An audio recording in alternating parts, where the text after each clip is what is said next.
Sementes de Fé.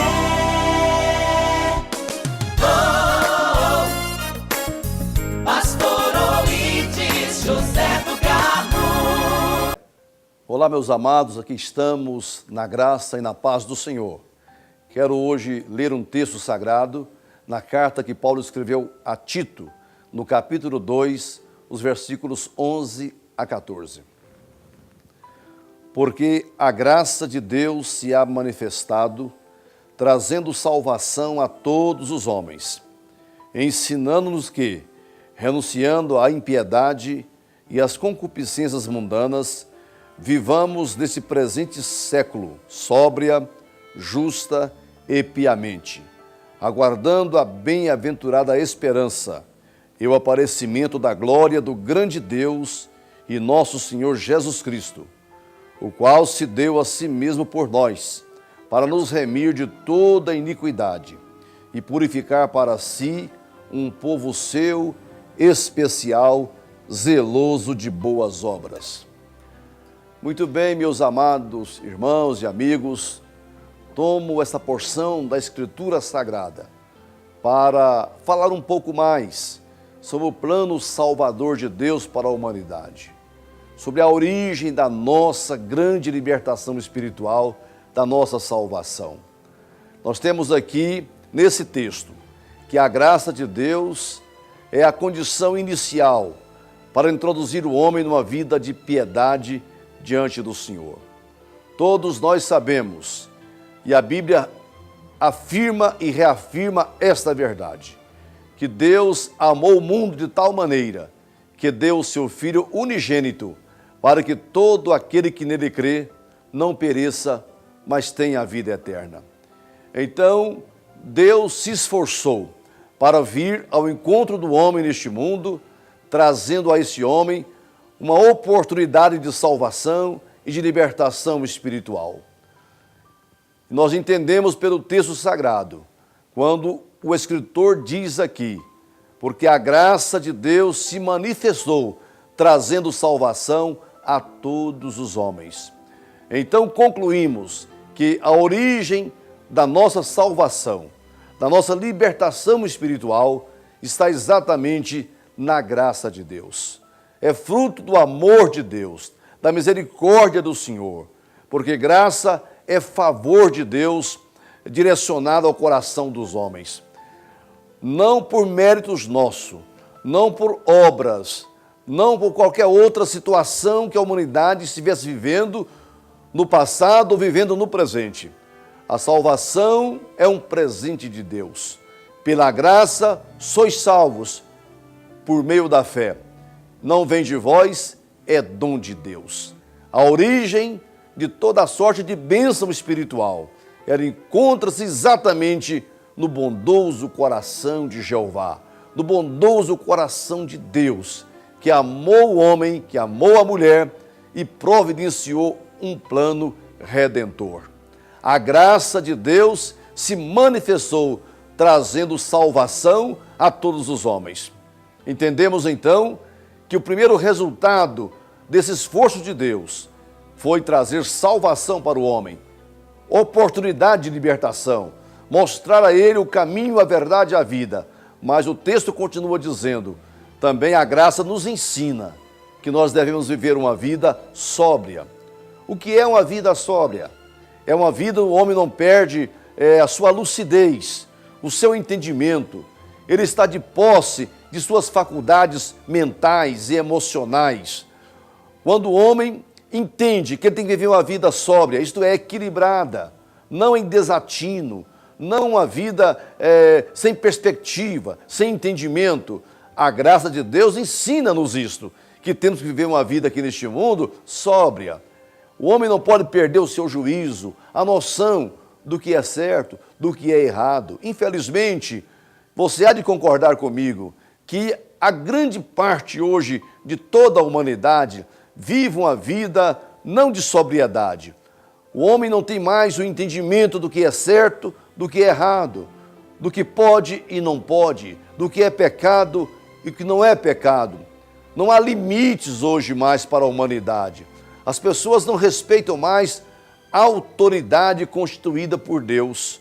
A autoridade do pai e da mãe dentro de casa não é mais respeitada. A autoridade do professor numa sala de aula não é mais tida em alta conta.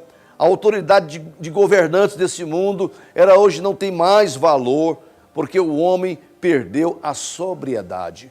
E perdeu a sobriedade porque não tem a graça de Deus. Porque quando o homem tem nele a presença de Deus, o amor de Deus, ele começa a valorizar uma vida de equilíbrio, de respeito entre o certo e o errado, o que pode e o que não pode, o que é pecado e aquilo que não é pecado. A graça de Deus nos ensina que temos que viver uma vida separada das concupiscências deste mundo, dos desejos malignizados pela presença do pecado no coração do homem.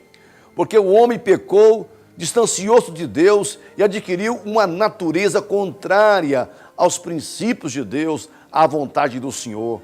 Daí o apóstolo São Paulo nos explicar que há uma guerra no coração do homem, a luta da carne contra o espírito, para que não faça exatamente a vontade de Deus. Essa natureza decaída do homem, ela tende a controlar o seu comportamento, a sua conduta, mas a graça de Deus, além de trazer salvação, ela traz também condições ao homem de romper com as concupiscências da carne, com os desejos malignos e levá-lo a ter uma vida santa, uma vida irrepreensível na presença de Deus. Mas a palavra diz também nesse texto aqui, que a graça de Deus, ela se manifestou na obra do Calvário, porque Jesus foi à cruz, deu a sua vida para produzir aqui neste mundo, para trazer para este mundo, para produzir aqui um povo especial. O grande esforço de Deus foi estabelecer aqui a sua igreja, que é uma assembleia de santos, de pessoas que deixou o mundo, deixou o pecado e vivam a vida agora para a glória de Deus, para exaltar a pureza e a santidade de Deus, para defender a fé evangélica, para mostrar no laboratório do mundo que é possível experimentar o evangelho na prática.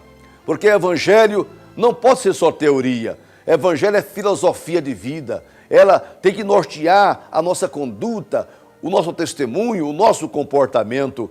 Jesus morreu na cruz para poder levantar nessa terra um povo seu, especial, zeloso de boas obras.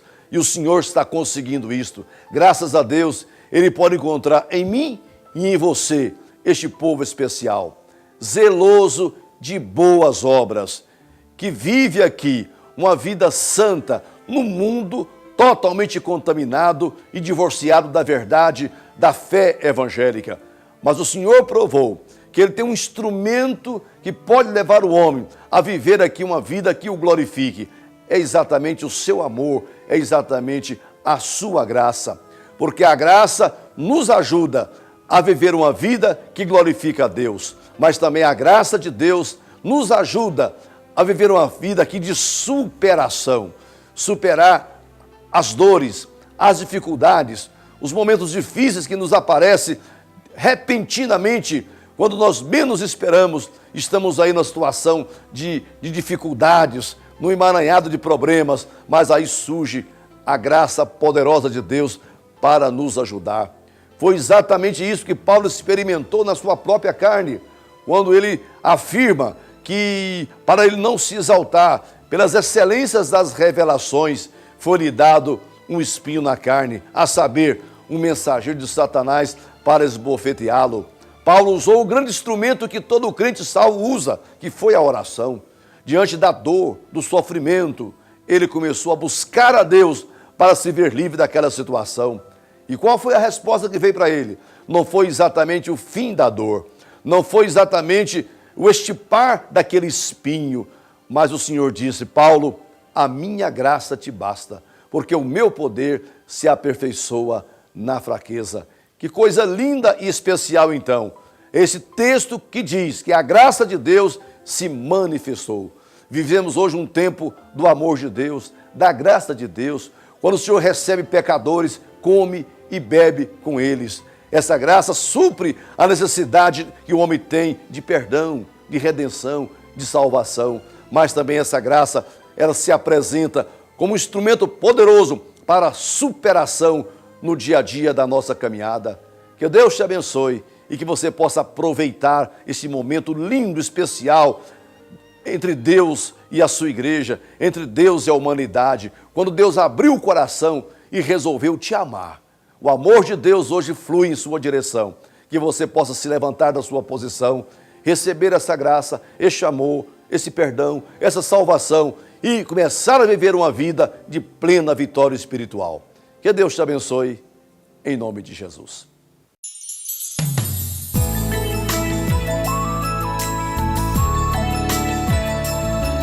Sementes de fé.